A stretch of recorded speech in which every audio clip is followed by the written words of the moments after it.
জি বাংলার অতি চর্চিত ও জনপ্রিয় সিরিয়ালের একটি নিম ফুলের মধু। এই সিরিয়াল শুরু থেকেই টিআরপির তালিকায় নিজেদের কামাল দেখাচ্ছে। পর্ণার বুদ্ধি আর সৃজন আর তার মায়ের ব্যবহার সব মিলিয়ে সর্বদাই সমালোচনায় থাকে এই ধারাবাহিক। তবে বর্তমানে গল্পে এসেছে বড় সড় টুইস্ট। পর্ণা মা হতে চলেছে। বহুদিন যাবৎ সৃজন পর্ণা জুটির অনুরাগীরা চেয়েছিলেন যাতে সিরিয়ালে বেবি ট্রাক আনা হয়।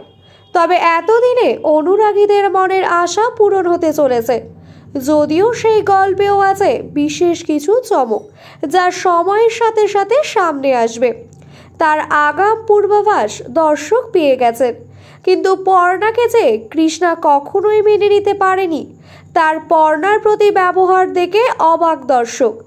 আসলে মায়েরা তো এমনই হয়। যদিও কৃষ্ণা চরিত্রটির প্রতি দর্শকদের দৃষ্টিভঙ্গি কিছুটা ভিন্ন ভিন্ন। কিছু মানুষের কাছে সে মায়ের অবুঝ মন থেকে এমন সব কাজ করে, তো কিছু মানুষের কাছে কৃষ্ণা খুব স্বার্থপরতা করে। একটা মা এতটা স্বার্থপর হতে পারে কি, এই প্রশ্ন অনেকেরই।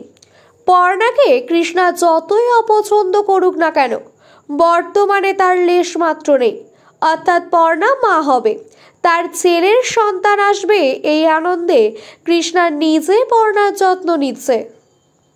সময় মতো পর্ণার সামনে খাবার ধরা, দুধ, ফল, ওষুধ দেওয়া, খাওয়ার কথা সময়ে সময়ে তাকে মনে করিয়ে দেওয়া, স্বাস্থ্যের প্রতি যত্নশীল হতে বলা, সবটাই কৃষ্ণা করছেন। ঠিক যেমন একজন মা করে থাকেন তেমনভাবে কৃষ্ণার পর্ণার প্রতি এত যত্ন ব্যবহার দেখে দর্শকের চোখ জুড়িয়ে যাচ্ছে।